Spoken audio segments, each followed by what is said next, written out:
but I thought, with my stats, I was a shoo-in to get in. A little foreshadowing, I was wrong. And I thought definitely I would get an interview at those schools. But guess what? I never heard anything from them. And it says, congratulations, it's a pleasure to welcome you to the class of 2025. And I thought, that's it, that's the end of the road, I'm not gonna make it, I'm not gonna get into dental school. And then to get into one of the top schools in the country was just absolutely humbling. But yeah, I still sometimes can't believe that this is where I'm going to school. Hi guys, welcome back to my channel and welcome back to another video. So today I finally want to reveal where I'm going to dental school because I kind of been teasing it since I started the channel, and so I think it's time now to talk to you guys. And I think today I want to be a little juicy and spill some tea. I'm going to tell you guys where I applied to dental school in the last cycle, which is the 2020-2021 cycle, and tell you where I applied, where I was rejected, where I was interviewed, and where I was ultimately accepted. And I think some of it might surprise you guys. It surprised me a little bit, but that's what I'm going to be talking about today. And if you're new here, my name is Medina and I make videos for pre-dental students. And if you're interested in dentistry, I would love it if you could subscribe down below and like this video to see more. Okay, so let's get into it. Obviously, last cycle was very different because of COVID. Everything was kind of adjusted and things were not as they normally would be. One of the things being that everything was kind of pushed back a little bit. So for us, the application cycle actually ended up opening 2 weeks later. And the reason for that was because they wanted to give people more time to work on their applications after classes ended, because it was a very hectic year-end semester for everyone and they kind of wanted to accommodate, which I kind of appreciated because it gave me more time to really refine everything and make sure everything was ready to go. So I only applied to really the Northeast schools that were no more than 3-4 hours away out of New York. And the reason for that was because I really am a city girl. I prefer living in the city. I was never the type to really enjoy living in a rural or suburban area. So now I want to talk about my list. This may be a shorter list than some people, maybe longer than some other people, but I only applied to 7 schools. And to be honest, I would say that if I were to do it again, I would actually apply to fewer. Ultimately, I was applying to certain schools because I just heard that they were good and they were relatively affordable if it was in-state. But some of these schools I really didn't see myself really going to, and a lot of the schools I hadn't even been able to travel to or take a tour of because again it was COVID and they weren't offering any campus tours. So I really had to go by virtual tours or talk to students that were currently going there, but that wasn't exactly the same as going there and being able to see it for yourself. Like I remember I had a friend who had applied the cycle before me and he was telling me about the school that I was really itching to go to, and he was like, it's funny, I walked through the halls and it made me kind of depressed because it just looked like a prison. And I was like, oh wow, like maybe that's not such a good school to go to, because I myself am the type of person who's very affected by my environment, and it would have been hard to go to a school that literally looks like a prison. After he said that to me, I actually did look up the school, and to be fair, he wasn't wrong, okay? The halls were dimly lit, the area wasn't great, and it was kind of out of the way for me anyway, so I still applied there, but even if I hadn't gotten in, I don't think that I would go. Okay, so now for the part that people really want to know, which is where I applied to schools, where I was accepted and rejected. So, like I said, I was applying to Northeast schools only and schools that were mostly in the big cities. I applied to my 7 schools and they were NYU, Columbia, Stony Brook, Rutgers, UConn, UPenn, Tufts. Okay, so 7 schools. And the reason why I applied to those schools was obviously because a few of them were in my immediate vicinities. My main reason for applying to schools like NYU, Columbia, Stony Brook. I actually dormed for 4 years right across the street from the NYU Dental School, so I was very familiar with the area. I had also taken a tour of the school a few times because I was right there, so I was able to go to their open houses. I had also been to the Columbia open houses, so I was more familiar with those schools. And then Rutgers was one of those schools that I applied to because I knew that it was a state school, so it was a little bit more affordable than some of the private schools that I was applying to. And for New Jersey, you could be an in-state student after 1 year of living there. So I would have ultimately done that, and it would have been a lot more affordable than going to a private school. So that's part of the reason why I applied there. And then I applied to Stony Brook because it was my state school, and it was by far the cheapest option out of everything that I was applying to. But something that a lot of people don't really realize about schools like that is that state schools will have to kind of compensate in other ways, as opposed to private schools, which just have much higher tuition. Even though Stony Brook had much lower tuition than the private schools that I was applying to, I looked at their cost of attendance, and what I was absolutely astounded to see was a over $20,000 fee for instruments every single year. So I didn't know this before I had applied there, but at Stony Brook you purchase your own instruments, whereas some schools let you kind of rent them for semesters. Stony Brook makes you purchase them.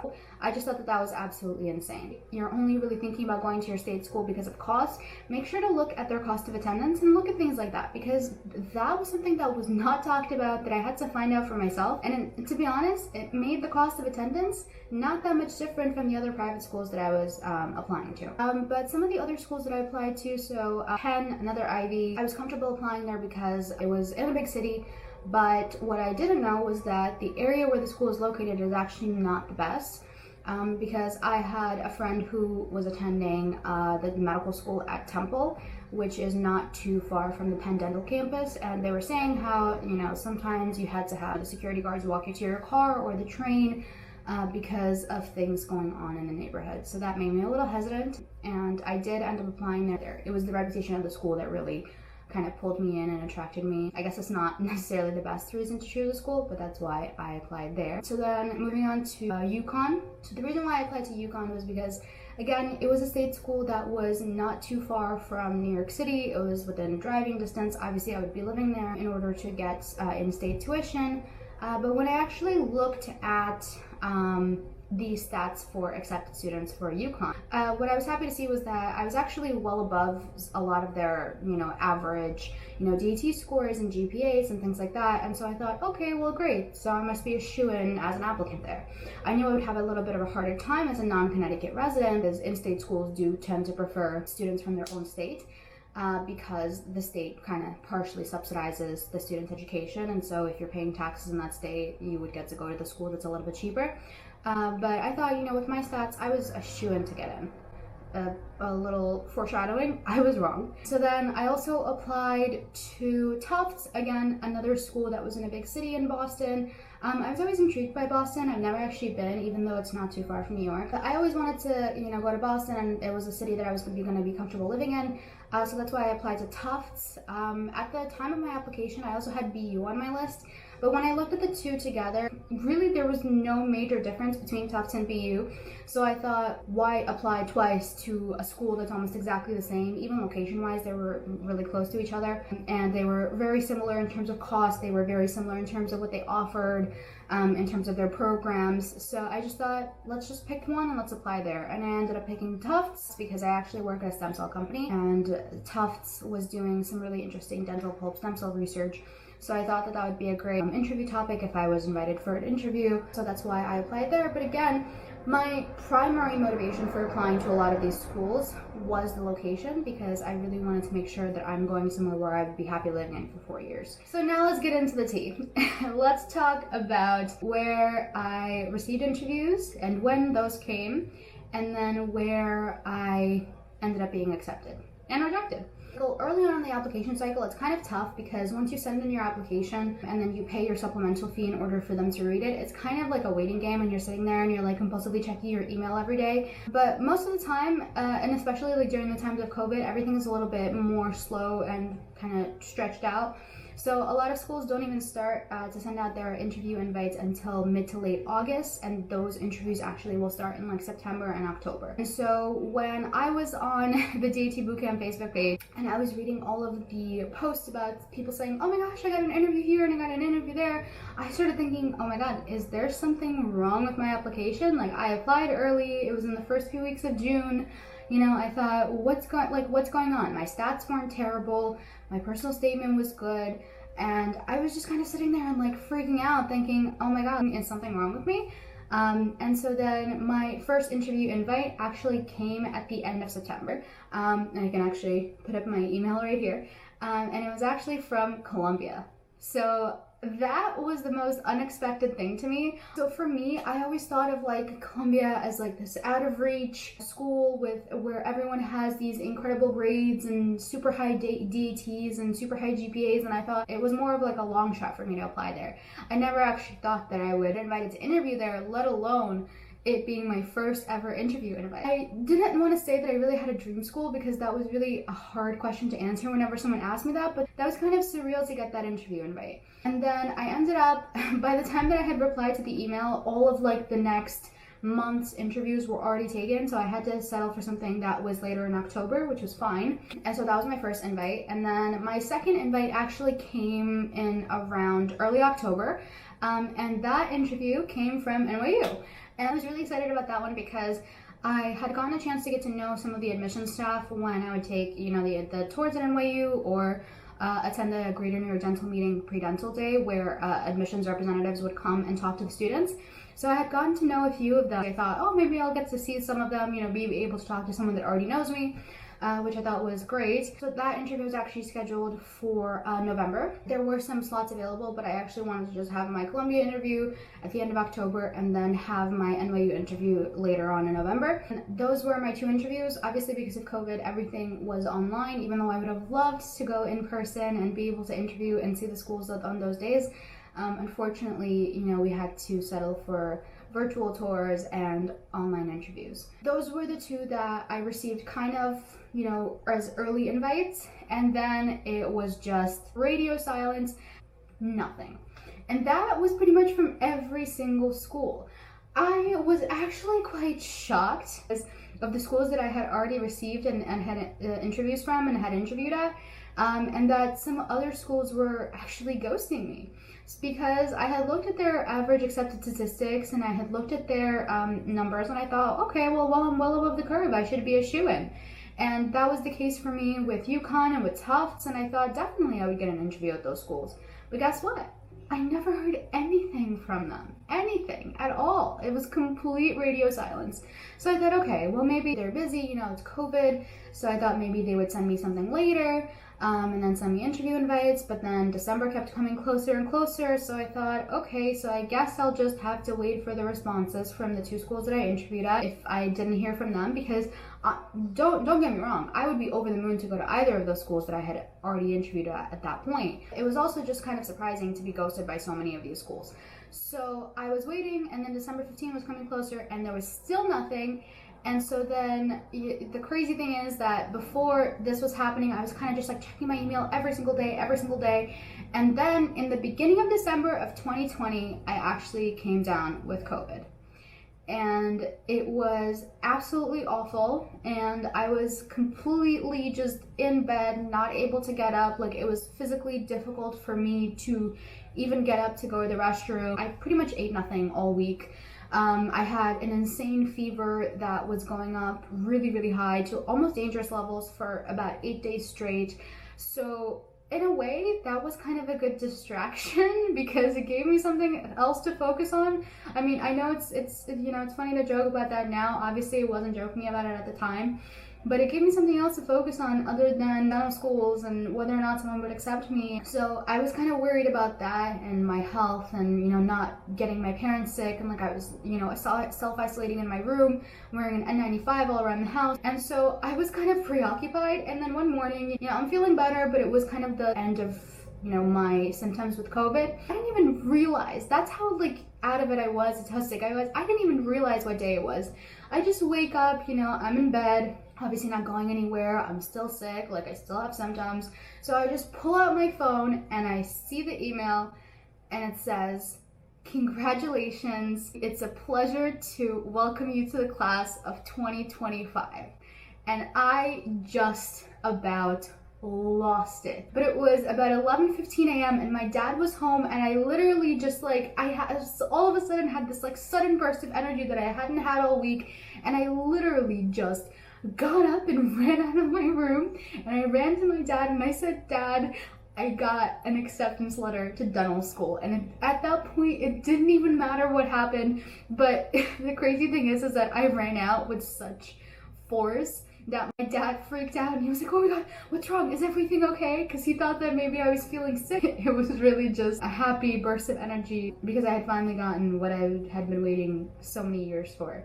So that was really exciting. And so that was my first acceptance letter at 11:15, and actually my second acceptance letter came around 2 p.m. of that same day. So the crazy thing is that I only interviewed at 2 of the 7 schools that I applied to, but I was accepted to both Columbia and NYU, and I was over the moon about it. And I couldn't believe that that happened, and I was honestly so shocked because I didn't think that I even had a chance at either of those schools, really, because I didn't think that, you know, I had the best stats or I had the best application. That was a really special day, and it really made, you know, being sick with symptoms still a lot better at that time, and just completely everything kind of just faded away into the background, and I was just kind of sitting there, you know, basking in the happiness of what had just happened. So now I think it's time, on this happy note, to finally tell you guys where I'll be going in a few weeks.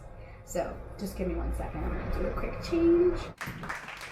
This is where I'm going to be going to school this year. I really was kind of set on specializing in something, and I wasn't sure what it would be, but I knew that Columbia is really the place that gets their students there, and they really go above and beyond in terms of getting them into residency programs, and that was really something that was important to me. Another thing that Columbia had that I was really excited about is a truly pass-fail curriculum.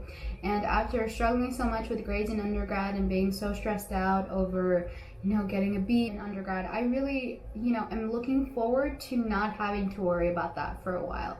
Not having to worry about grades, not having to worry about competing with your classmates, and you have to just worry about retaining it as opposed to getting a grade.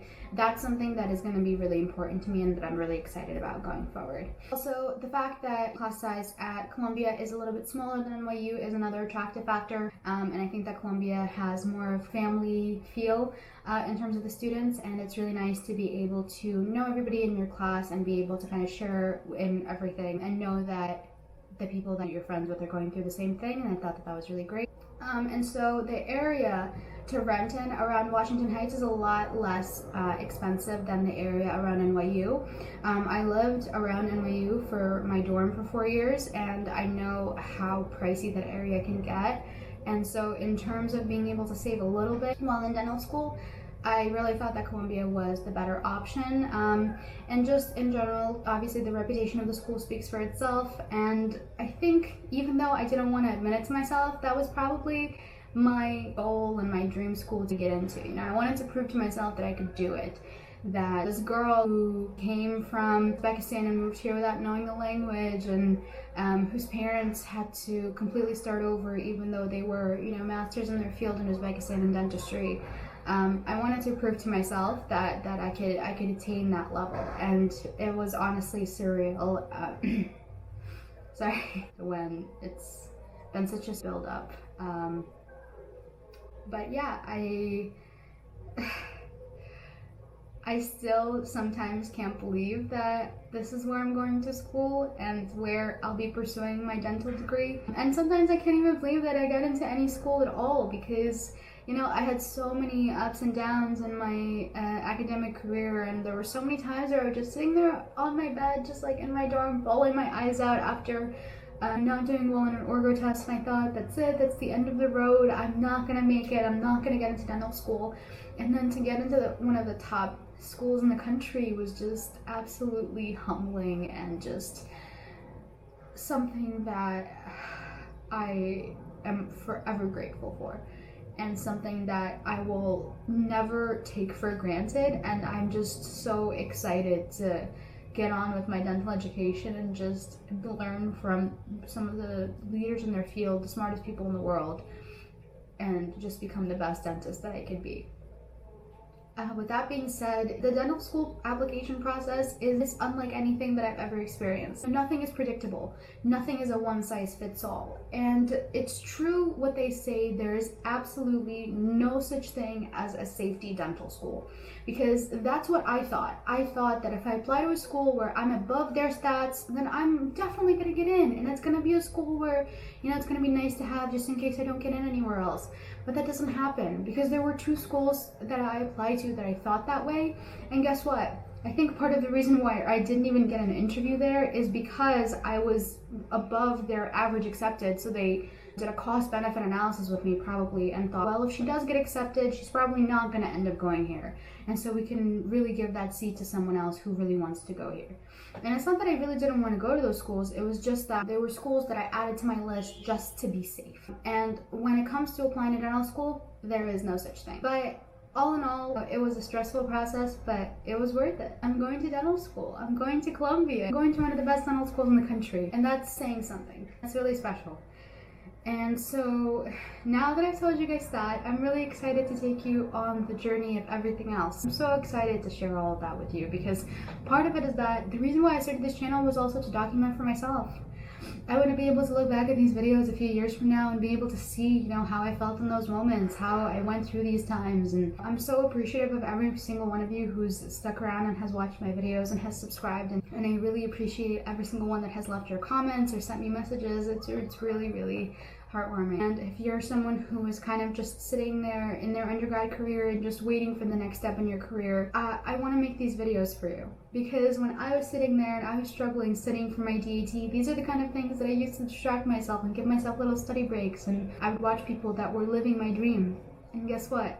Now I'm living my dream. And I'm so excited to be able to share that with more people.